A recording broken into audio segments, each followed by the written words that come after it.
Public office is a public trust. Public officers and employees must at all times be accountable to the people, serve them with utmost responsibility, integrity, loyalty, and efficiency, act with patriotism and justice, and lead modest lives. This is enshrined in Section 1, Article 11 of the Philippine Constitution. As we speak of graft and corruption, Republic Act 3019 or Anti-Graft and Corrupt Practices Act is on top of our mind. Today, we will not just learn the provisions of RA 3019, but we aim to create an atmosphere of learning that will not just educate the participants, but cultivate a rhythm of commitment to integrity of public officials, particularly the police officers. A pleasant day to our esteemed participants. This is Police Captain Lenny Rosales. Today, it is my pleasure to be your Panyerang Police 24/7 at your service.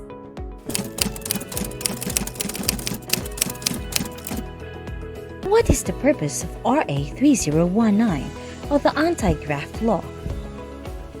The purposes are the following: to repress certain acts of public officers and private persons alike which constitute graft or corrupt practices or which may lead thereto.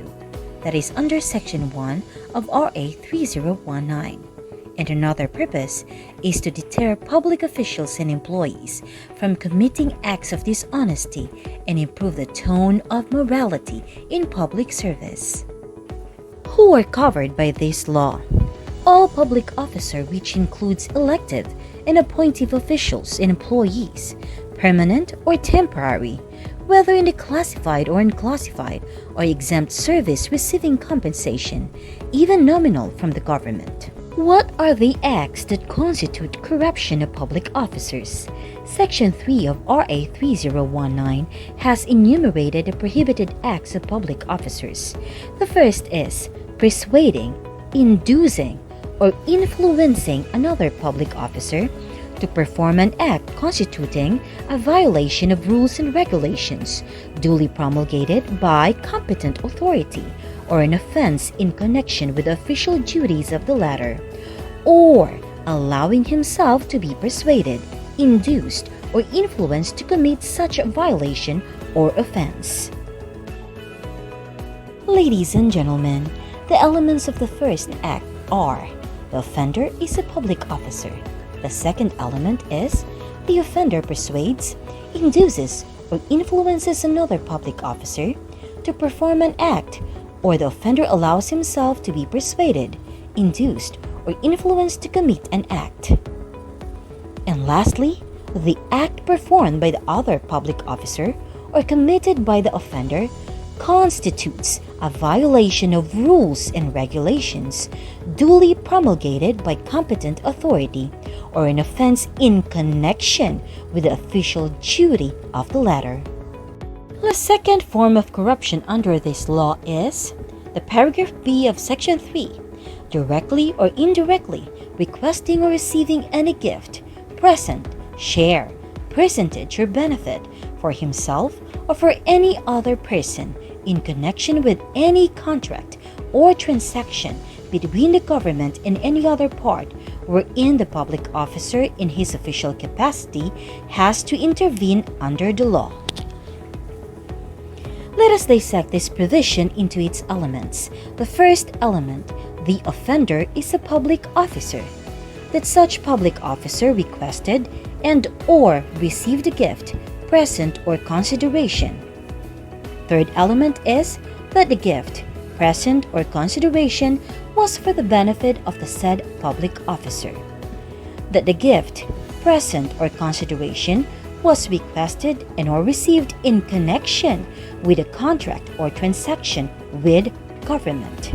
And lastly, that the officer has the right to intervene in such contract or transaction in his official capacity.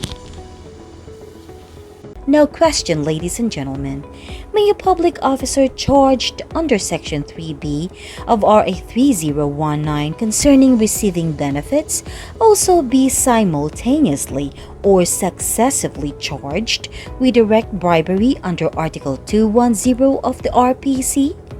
The answer to that question, yes. Violations of Section 3B of RA 3019 and direct bribery do not have the same elements and may give rise to two distinct offenses. In RA 3019, mere request is already a violation, while in direct bribery, acceptance is necessary. Further, RA 3019 is limited only to contracts or transactions where a public officer has the authority to intervene, while direct bribery is broader in scope. The third prohibited act of corruption is directly or indirectly requesting or receiving any gift, present, or other pecuniary or material benefit for himself or for another from any person for whom the public officer, in any manner or capacity, has secured or obtained or will secure or obtain any government permit or license in consideration for the help given or to be given, without prejudice to Section 13 of this Act. The elements are: number 1, that the offender is a public officer; second, that he has secured or obtained or would secure or obtain for a person any government permit or license; third, that he directly or indirectly requested or received from the said person any gift, present, or other pecuniary or material benefit for himself or for another; and lastly, number 4, that he requested or received the gift, present, or other pecuniary or material benefit in consideration for help given or to be given. Now let us move on to the fourth prohibited act under RA 3019, and this is accepting or having any member of his family accept employment in a private enterprise which is pending official business with them, during pendency thereof or within 1 year after its termination. The elements of this act are: number 1, the public officer accepted or having any of his family member accept any employment in a private enterprise; number 2, such private enterprise has a pending official business with a public officer; and third, it was accepted during the pendency of the official business with a public officer and within 1 year after its termination. The next corrupt practice being punished by RA 3019 is causing undue injury to any party, including the government, or giving any private party any unwarranted benefits, advantage, or preference in the discharge of his official, administrative, or judicial functions through manifest partiality, evident bad faith, or gross inexcusable negligence. This provision shall apply to officers and employees of offices or government corporations charged with the grant of licenses or permits or other concessions. The elements: first, that the accused must be a public officer discharging administrative, judicial, or official functions, or a private individual acting in conspiracy with such public officer. Number 2, that he acted with manifest partiality, evident bad faith, or inexcusable negligence. Number 3, that his action caused any undue injury to any party, including the government, or giving any private party unwarranted benefits, advantage, or preference in the discharge of his functions. What is undue injury? Undue injury refers to the real or actual damage occasioned by the acts of the offender. Example, inflating the claimant's request for payment of just compensation and thereafter divesting a large portion of the amounts due them, caused undue injury both to the government and the claimant. Number 2, using for personal gain and without authority, government property by taking advantage of official position. Third example is disposing confiscated lumber without prior authority from DE&R. Evident bad faith. It does not simply connote bad judgment or negligence. It imputes a dishonest purpose or some moral obliquity and conscious doing of a wrong, breach of a wrong duty through some motive or intent or ill will, partakes the nature of fraud. What is gross inexcusable negligence? Want of even slight care. Breach of a public duty is flagrant and palpable. That is from Kibal versus Sandikan Bayan. What is manifest partiality? A clear, notorious or plain inclination or predilection to favor one side rather than the other.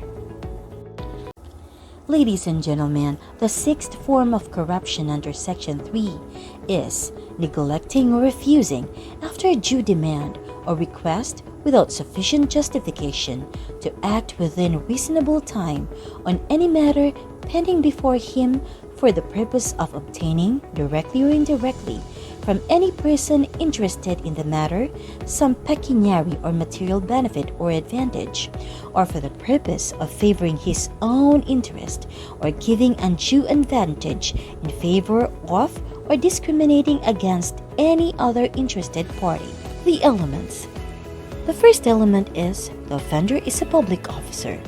Second, the said officer has neglected or has refused to act without sufficient justification after due demand or request has been made on him. Third, reasonable time has elapsed from such demand or request without the public officer having acted on the matter pending before him. And lastly, such failure to so act is for the purpose of obtaining, directly or indirectly, from any person interested in the matter, some pecuniary or material benefit or advantage in favor of an interested party, or discriminating against another. Now we move on to the seventh form of corrupt practice under RA 3019. This is entering on behalf of government into any contract or transaction manifestly and grossly disadvantageous to the same, whether or not the public officer profited or will profit thereby. The elements of this act are that the accused is of course a public officer, that he or she entered into a contract or transaction on behalf of the government, and thirdly, that such contract or transaction is grossly and manifestly disadvantageous to the government.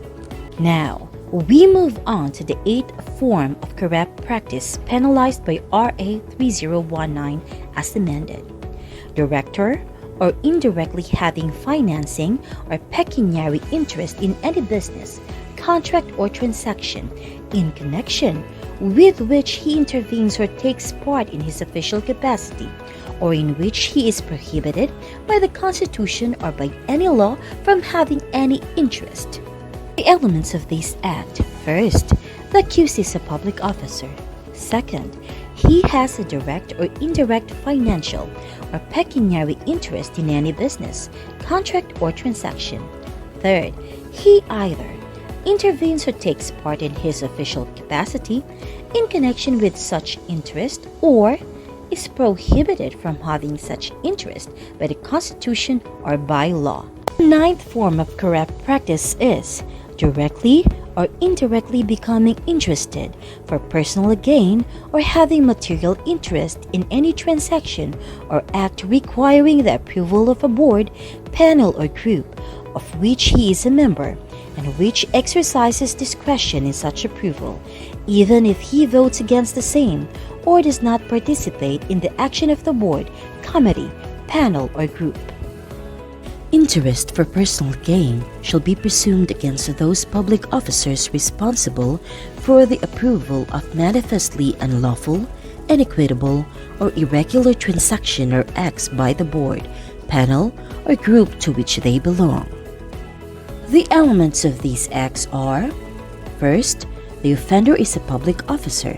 Second, directly or indirectly becoming interested for personal gain or having any material interest in any transaction or act requiring the approval of a board, panel, or group of which he is a member, and third, he exercises discretion in such approval.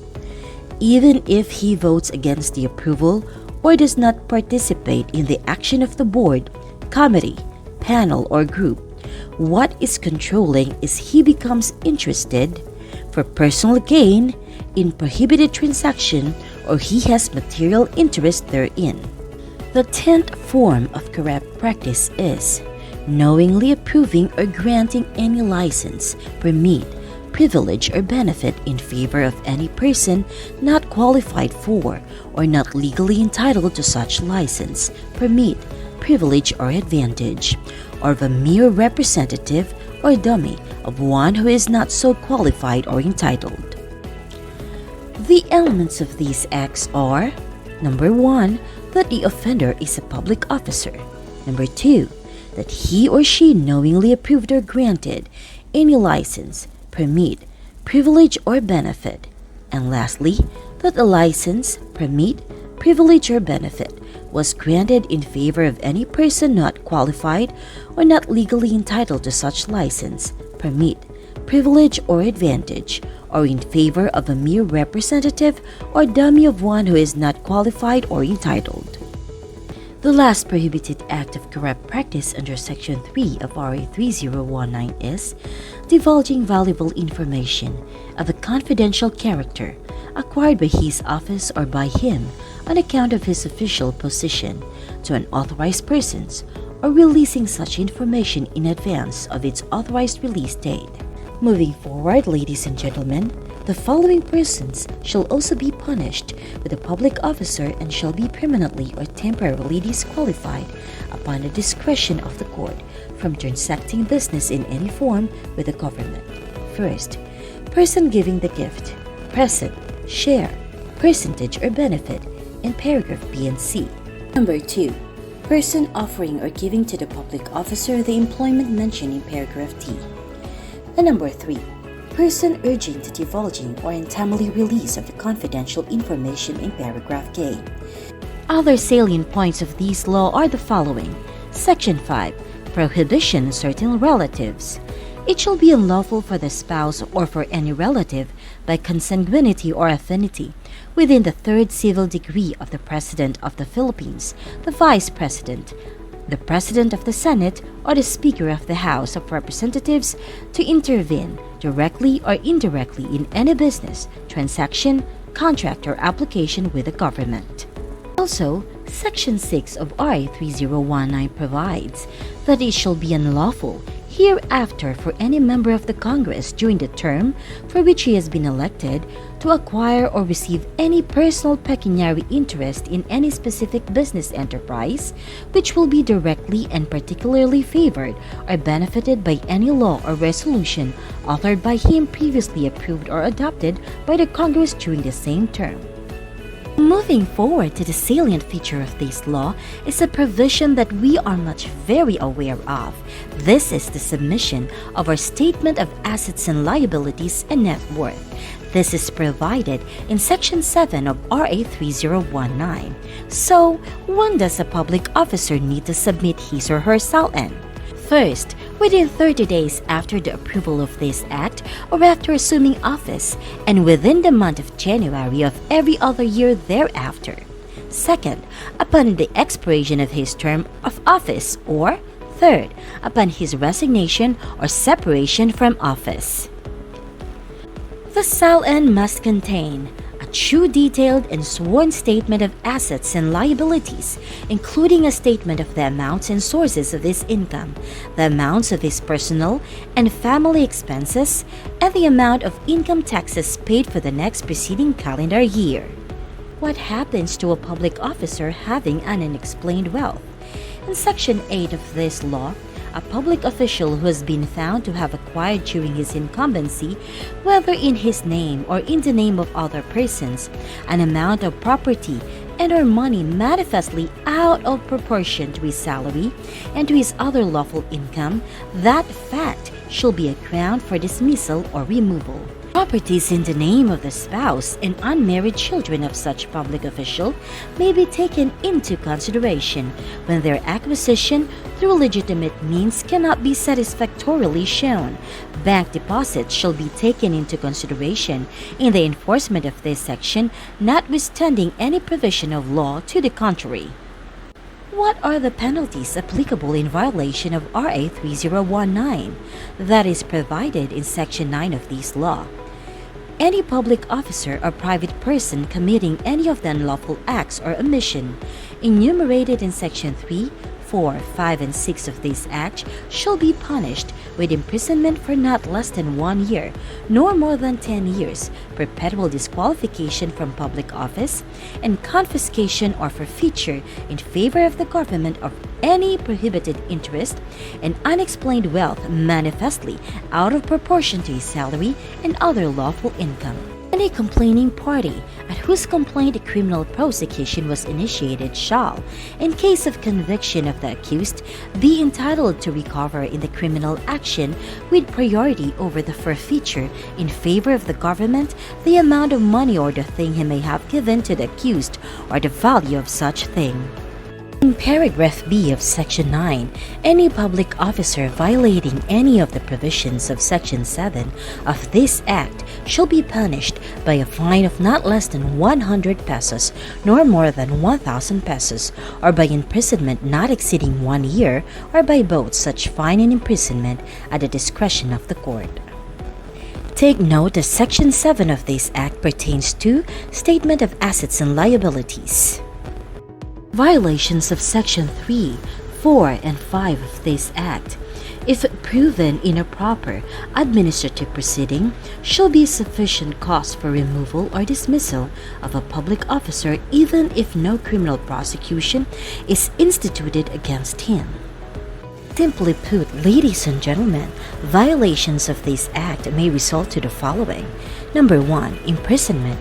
Number 2, forfeiture of prohibited interest and unexplained wealth manifestly out of proportion to his salary and other lawful income. And third, removal or dismissal of a public officer. Which court has jurisdiction over cases filed under RA 3019? Until otherwise provided by law, all prosecutions under this Act shall be within the original jurisdiction of the proper court of first instance.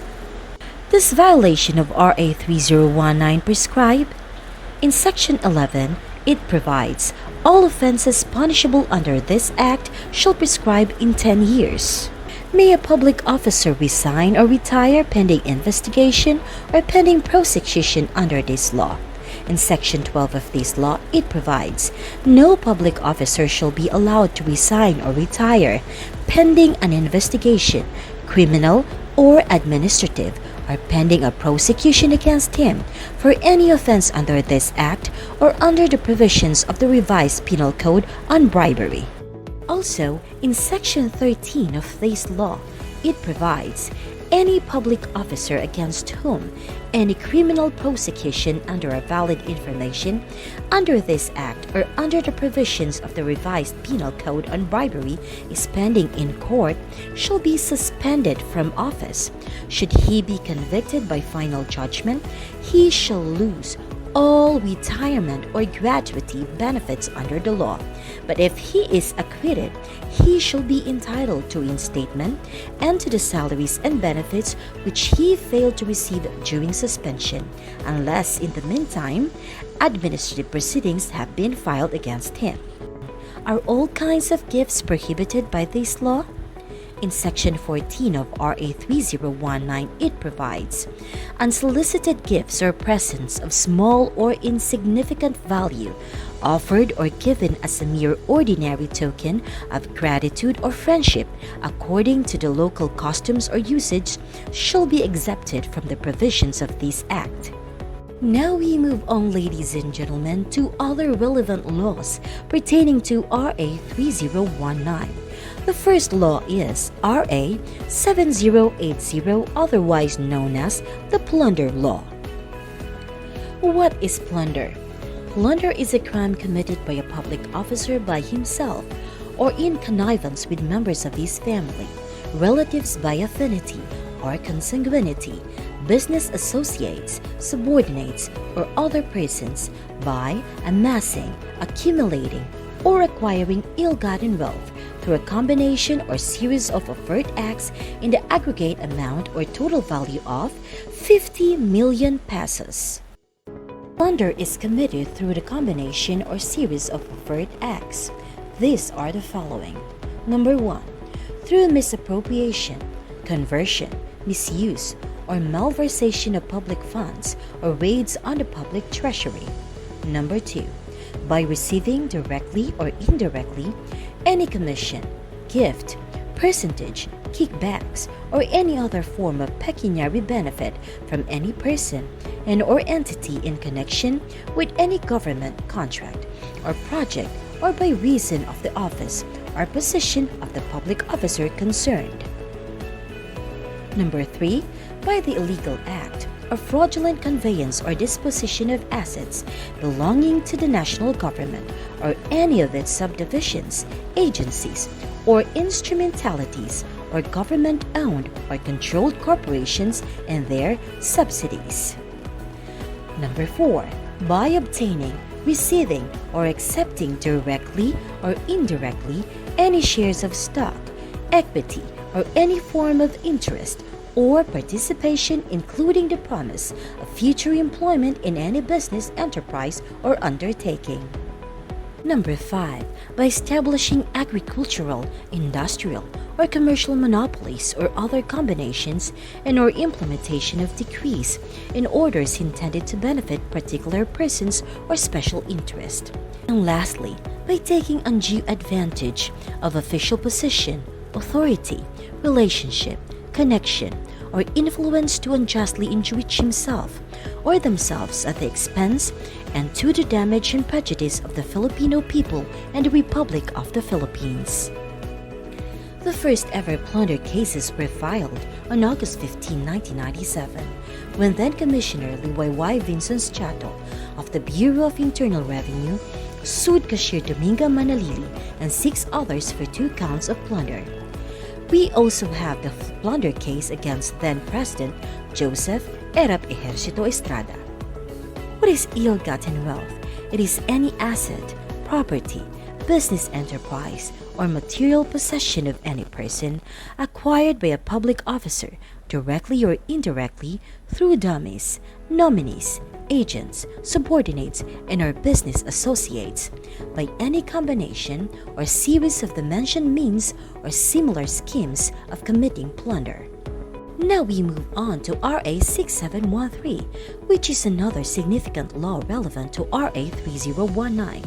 It was approved on February 20, 1989, also known as the Code of Conduct and Ethical Standards for Public Officials and Employees. The relevant provisions of RA 6713, Section 5, Duties of Public Officials and Employees.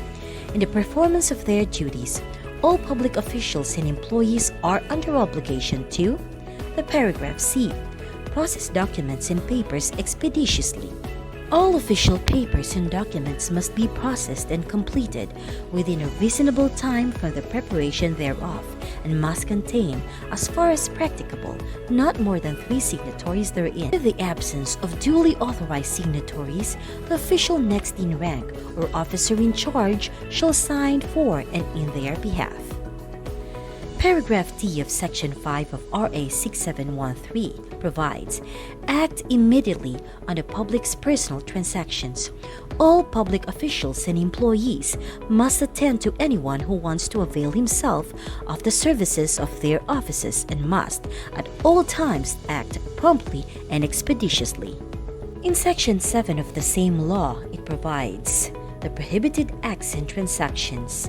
In paragraph B, outside employment and other activities related thereto, public officials and employees during the incumbency shall not, number 1, own, control, manage or accept employment as officer, employee, consultant, counsel, broker, agent, trustee, or nominee in any private enterprise regulated, supervised, or licensed by their office unless expressly allowed by law. In item number 3 of the said paragraph, public officials shall not recommend any person to any position in a private enterprise which has a regular or pending official transaction with their office. In paragraph C of section 7 of RA 6713, it provides, public officials and employees shall not use or divulge confidential or classified information officially known to them by reason of their office and not made available to the public, either to further their private interest or give undue advantage to anyone or to prejudice the public interest.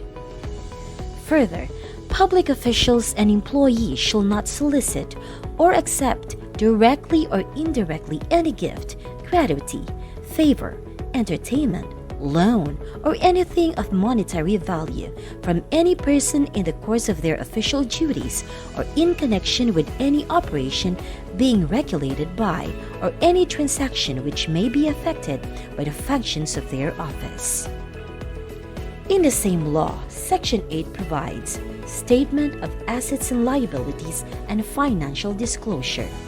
All public officials and employees, except those who serve in an honorary capacity, laborers, and casual or temporary workers, shall file under oath their statement of assets, liabilities, and net worth, and a disclosure of business interest and financial connections, and those of their spouses and unmarried children under 18 years of age living in their house. It is also noteworthy to mention that we also have Presidential Decree Number 46, enacted on November 10, 1972, under the regime of then-President Ferdinand E. Marcos, prohibiting public officials and employees to receive and for private persons to give gifts on any occasion, including Christmas.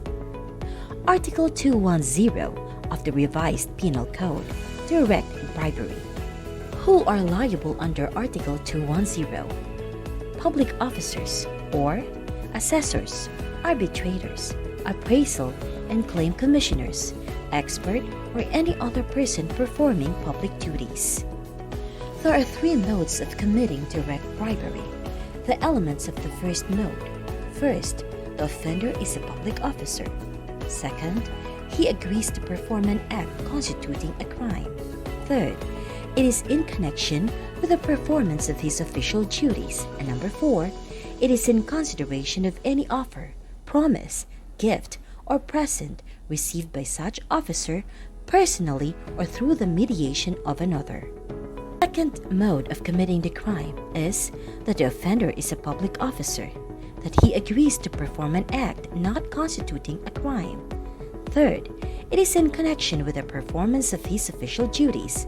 And fourth, it is in consideration of any offer, promise, gift, or present received by such officer personally or through the mediation of another.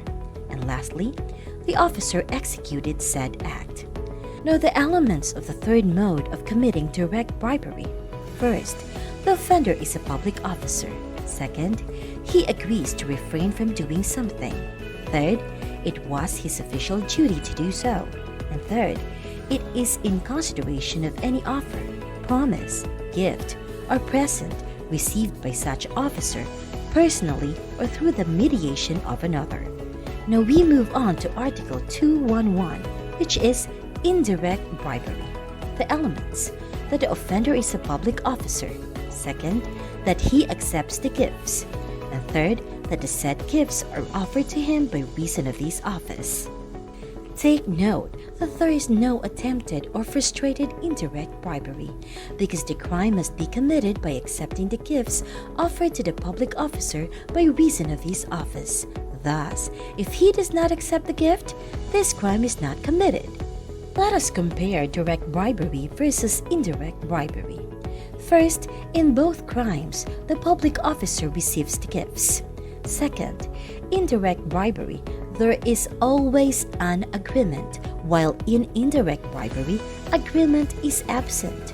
Third, indirect bribery, the offender agrees to perform an act or refrain from doing something because of a gift or promise, while in indirect bribery, it is not necessary, as it is enough that he accepts gifts offered to him by reason of his office. Article 211-A is qualified bribery. What are the elements of this crime? First, the offender is a public officer entrusted with law enforcement. Second, he refrains from arresting or prosecuting an offender who has committed a crime punishable by reclusion perpetua and/or death.